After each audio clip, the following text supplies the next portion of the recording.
ሰላም ናችሁ? በሳምንት አንድ ሰዓት ፍሪ ታይም የሚያጣ ሰው ይኖራል ከመካከላችሁ? ነፃ አንድ ሰዓት ነፃ የሆነ ሰዓት ማለት ነው። ምንድነው? አንድ ቻሌንጅ ልሰጣችሁ ነው፣ የቤት ስራ።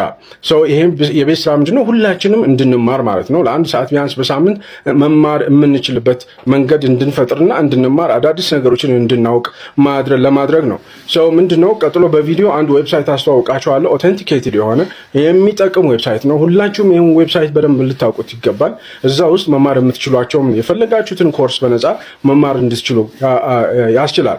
ይሄንን ለመማር ቻሌንጅ ወይም የመማር ቤት ስራ መቀላቀል የምትፈልጉ 11 ብላችሁ ኮሜንት ላይ ጻፉልኝ። ቪዲዮውን በደንብ ሼር አድርጉ ፕሊዝ፣ በደንብ ሼር አድርጉ፣ ፎሎ አድርጉ አካውንቴን። ወደ ቪዲዮ እንሂድ።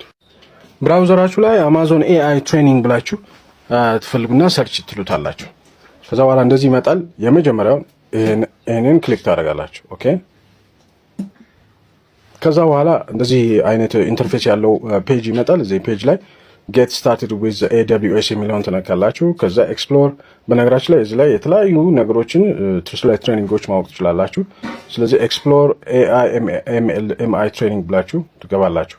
ከዛ እዚህ ውስጥ እንግዲህ አብዛኛው የሚሰጡትን የተለያዩ አይነት ስልጠናዎችን ማየት ትችላላችሁ፣ መምረጥ ትችላላችሁ። ኦኬ። ይኸው ነፃ የሚል እዚህ ጋር አለ፣ እዚህ ጋርም ነፃ ይላል። 11 ሰዓት ከ40 ደቂቃ ነው፣ ነፃ ነው ይሄ። ኦኬ። እንደዚህ ትፈልጉና አንድ የሆነ ካታጎሪ ትፈልጉና ከዛ ክሊክ ታደርጋላችሁ። ከዛ በኋላ እዚህ ላይ በዛ ካታጎሪ ውስጥ የሚሰጡ የተለያዩ ትሬኒንጎች አሉ። ስለዚህ አንዱን ክሊክ አድርጋችሁ መጨረሻ ላይ እንደዚህ ኢንሮል ትሉታላችሁ። ከስር አለች ኢንሮል፣ ነፃ ነው። በቃ መማር ትችላላችሁ በቀላሉ።